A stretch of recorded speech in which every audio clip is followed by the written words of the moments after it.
আপনাদের মধ্যে যারা ২০২৫ সালের নতুন নিয়মে অগ্রণী ব্যাংকে ফিক্সড ডিপোজিট করে টাকা জমা রাখতে চান, সেটি হতে পারে মাসিক মুনাফা হিসাব কিংবা এককালীন হিসাব। অগ্রণী ব্যাংকে আপনারা ২ টা নিয়মে ফিক্সড ডিপোজিট অ্যাকাউন্ট করতে পারবেন। মাসে আপনারা মুনাফা উত্তোলন করবেন, এই ধরনের একটি হিসাব রয়েছে। অপরটি হচ্ছে আপনারা মেয়াদকাল শেষে অর্থাৎ ৩ মাস, ৬ মাস, ১ বছর সম্পূর্ণ মেয়াদকাল শেষে আপনাদের জমাকৃত টাকা এবং লাভের অংশসহ একসাথে তুলে নিতে পারবেন। তো আমরা ১ম স্টেপে যে বিষয়টা নিয়ে আলোচনা করব, অগ্রণী ব্যাংকের মাসিক মুনাফা হিসাব নিয়ে আলোচনা করব।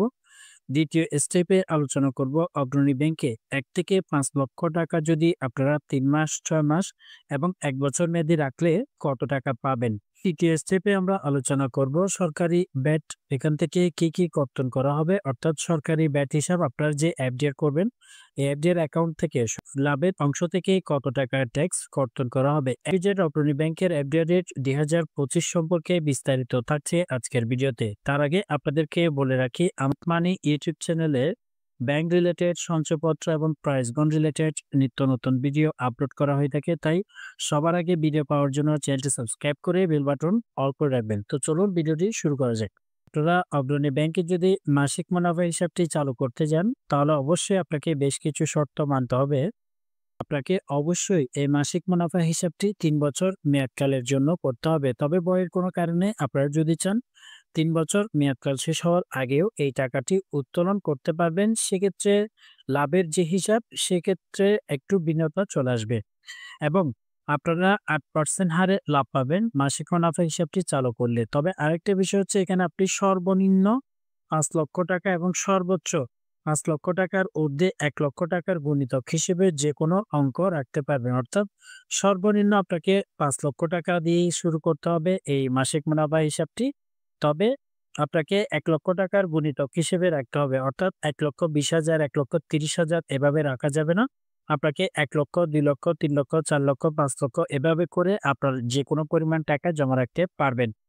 সেক্ষেত্রে আপনি ৮% হারে মুনাফা পাবেন। এবার আসি ৮% এ আপনারা যদি মাসিক মুনাফা হিসাব চালু করেন, সেক্ষেত্রে প্রতি মাসে কত টাকা পাবেন।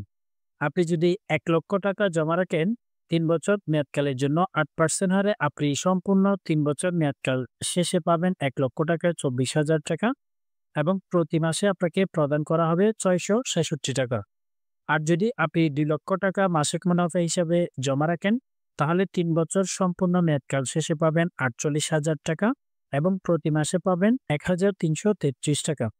যদি আপনি ৩ লক্ষ টাকা মাসিক মুনাফা হিসাব চালু করেন, তাহলে ৮% এ ৭২,০০০ টাকা সম্পূর্ণ ৩ বছর মেয়াদকাল শেষে পাবেন।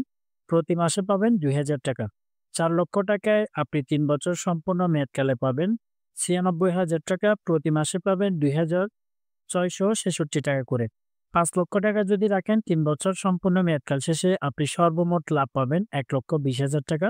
আর প্রতি মাসে আপনি পাবেন ৩,৩৩৩ টাকা। এটা হচ্ছে যে মাসিক মুনাফা হিসাবটি দেখালাম, এখান থেকে কোনো ট্যাক্স বাদ দেওয়া হয়নি। তবে ট্যাক্সের হিসাবটাও আপনাদেরকে দেখানো হবে। এবার আসি এককালীন হিসাবে। আপনারা যদি এককালীন হিসেবে ফিক্সড ডিপোজিট অ্যাকাউন্ট করতে চান, সেটিও অগ্রণী ব্যাংকে করতে পারবেন। ৩ টা নিয়মে আপনারা এফডিআর করতে পারবেন। একটি হচ্ছে আপনি ৩ মাস মেয়াদকালের জন্য রাখতে পারবেন ৮.৫০% মুনাফায়। ৬ মাস মেয়াদকালের জন্য রাখবেন ৮.৭৫% মুনাফায়। ১ বছরের জন্য রাখলে ৯% মুনাফা অগ্রণী ব্যাংকের পক্ষ থেকে দেয়া হবে। ১ লক্ষ টাকা আপনি যদি ৩ মাসের জন্য রাখেন, ৩ মাস সম্পূর্ণ মেয়াদকাল শেষে পাবেন ২,১২৫ টাকা। ১ লক্ষ টাকা ৬ মাসের জন্য রাখলে পাবেন ৪,৩৭৫ টাকা। ১ লক্ষ টাকা সম্পূর্ণ ১ বছরের জন্য রাখলে পাবেন ৯,০০০ টাকা। এটা প্রতি মাসে না, আপনি মেয়াদকাল সম্পূর্ণ শেষে পাবেন।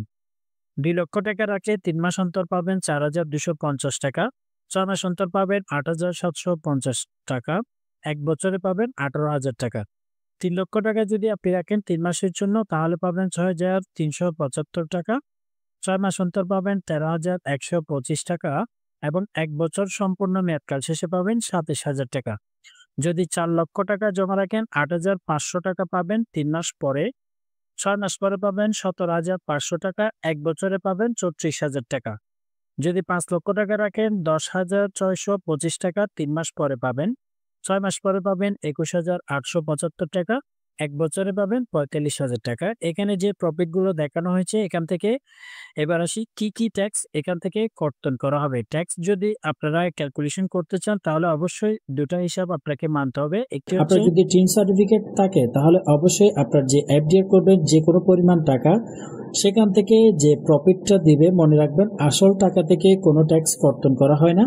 আপনাকে যে লাভের অংশ দেওয়া হবে, লাভের অংশ থেকে টিন থাকলে আপনাকে 10% ট্যাক্স এখান থেকে সরকারি কেটে নেওয়া হবে। তবে 10% ট্যাক্স তখনই কাটবে যখন আপনি টিন সার্টিফিকেট দেওয়ার পরেও প্রতি বছরে যে ট্যাক্সের রিটার্ন স্লিপ রয়েছে সেটি আপনি জমা করেন।